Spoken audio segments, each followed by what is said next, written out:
I interviewed a man who cannot die. About a week ago, I grabbed my camera, a small lapel mic, and a spare battery as I left my house. It had always been a bit of a dream of mine to speak to strangers and learn their life stories. I found something so intriguing about the hidden stories within the crowds around me. I wanted to record those stories and share them on the internet. The curiosity clawed at me, begging to be let out. On a Sunday I had off, I set out to fulfill said dream with what little equipment I had. I took the train into my local city. The ride was about an hour long. The train rattled along the tracks as I basked in its blue-green tinted light from the windows. I hugged my equipment with a hopeful naivety. When the train pulled into the station, I was the first off. I was practically running off of the station and into the streets. I stepped out, full of hope and excitement. The day was warm and bright. Well, as I tried to find my candidates, I found that people weren't too fond of laying their life out in front of me, and especially not in front of a camera. Most people said they were busy. Some said they just weren't comfortable with it. I wondered what would happen if I just gave up. If I just turned down a corner a little further away, I never would have met him.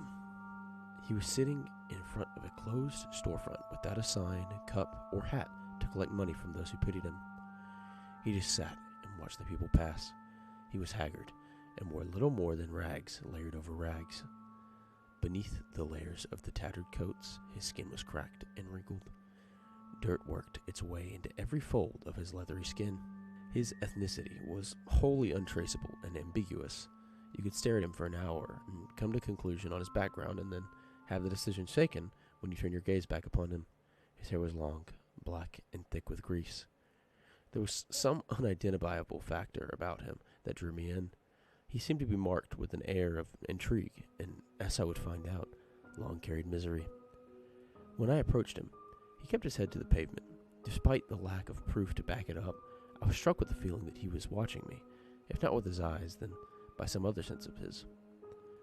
"Excuse me, sir," I said to him, with poorly covered anxiety. Would you mind being interviewed on camera? I'd like to know your story. It could be any story of yours. I'm just very interested in learning about your life and maybe even sharing it with others." He raised his head, and I was pierced with his gaze for the first time. His eyes were hard to describe. They were the deepest and most experienced eyes I had ever seen. If the eyes are a window to the soul, a glance through these windows reveals generations of clutter. I was taken off guard when he spoke. His voice was hoarse and sounded as if it hadn't been used in a very long time. His accent was about as impossible to identify as his ethnic background. His accent was about as impossible to identify as his ethnic background. His words were imprinted with a bias toward a language that either had been lost or had died. He told me he was willing to be interviewed in exchange for a meal. I bought him food from the nearest fast food joint and ran back to his corner. When he lifted his head to watch my return, those eyes contained no expectancy or emotion. He just watched as I presented him with what I'd bought for him. He ate silently with his bare hands as I set up my equipment. He ate slowly and carefully. I clipped the microphone to one of his tattered coats and started the interview. "Good morning. How are you today?" I started off. Despite my preparation, I was pretty unprepared to actually conduct the interview. "Good morning," was all he said in return. "What's your name? And how old are you?" "I forgot my name a long time ago, and you wouldn't believe me if I told you my age." I was taken aback, letting out a bit of an anxious laugh. "Okay, well, where are you from? Did you grow up in this city, out of the state, or in another country?" I don't think I've heard a laugh like his before. He choked on every breath. "I don't keep track of what it's called nowadays. It's changed a lot over my life." If I'm being honest, I was starting to get kind of annoyed with him. He wasn't giving me any real answers. "Well, would you like to tell me your story? How you got here and what led up to that?" He paused for a moment, coughed, and spoke. "My clearest and oldest memory is probably my most substantial one. It was a long time ago, but I killed my brother. He had been getting on my nerves for a long time, so I struck him over the head with a stone while we worked. His cries were so terrible. He had never felt such pain before. I think he noticed my disposition change once he said this. "Don't worry," he said in an attempt to soothe me.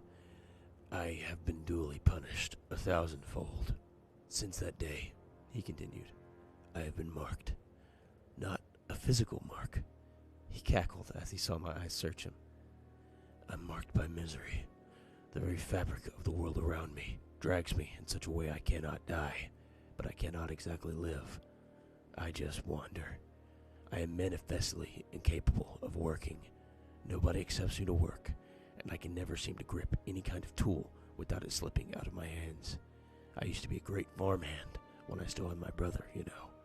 I haven't touched soil since." "You wander?"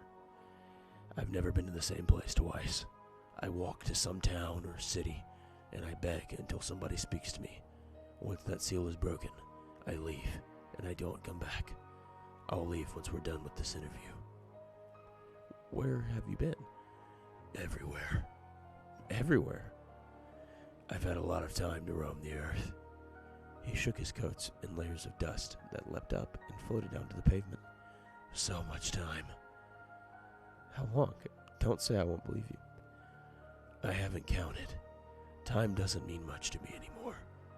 There is today, and there is tomorrow. Seasons pass, and locations change. I lost track a long time ago. I just can't seem to die. Just as I can't work the land, I can't work a weapon. Whoever I meet, wherever I go, Bates' tapestry corrects itself so that I never die. I am fed when I must be fed. I drink when I must drink, and I have never caught any kind of sickness." I kept pressing him about his age, but he just told me to drop it. Beyond the unbelievability of it, the information seemed too personal and too delicate to give away to a stranger like me. I moved on, asking him, "Well, with so much traveling, do you have any interesting anecdotes?" "Well," he began, "once a man tried to rob me. It was the first time this had happened to me. In my penance for my brother. I genuinely had nothing to my name, save my clothes.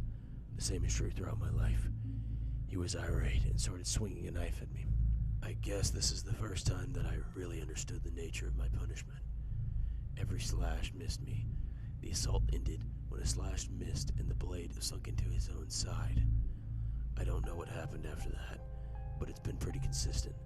Whenever I'm in serious, mortal danger, some brush of disgusting luck leaves me intact. Every gun leveled against me has jammed. Every assailant's attacks have only landed on themselves. The strings of fate tug at them to prevent my death. Would you say that you're divinely protected?" He shuddered a bit when I asked him that. "Absolutely not. I am cursed. Cursed to wander. Cursed to observe from afar. Cursed to live. Cursed to be unable to form any kind of lasting personal bond. Do you have any idea what that does to a man?" "I can't say I do. I've had a single friend in my life. It was some dog that I fed in some town I've since forgotten. He followed me as I wandered. He was a sickly thing, but I was really quite fond of him. He was killed in the streets by some evil kids who wanted to watch me cry. I'm cursed to bring harm to those around me. I've watched the world around me rise, fall, change, live, die, and breathe as I stood distinctly separate and alone. Quite some time into my sentence, I just found a comfortable place in the wilderness and laid there. I couldn't tell you how long I just laid there. I watched the clouds and the stars, and I thought about it all. I've never regretted something more than I regret killing my brother. He got off lucky, if you ask me. Punishment was so new back then. My life feels like a trial run for hell. Eternal life and eternal death aren't so dissimilar."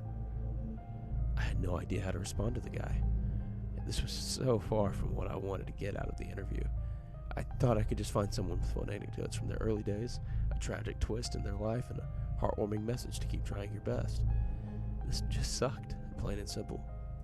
I resolved to just ask one more question and leave. "Do you have anything you want to tell whoever may be watching and listening to your story?" He thought for some time. "Appreciate death. while you still have it." I thanked him for his time, packed my equipment, and walked away. He turned his weathered eye to the pavement as I walked away. I couldn't really put my emotions together. Every thought of mine just seemed to sprint off in an odd direction. The train ride back home was spent in the absence of thought. I scrapped the video when I got home.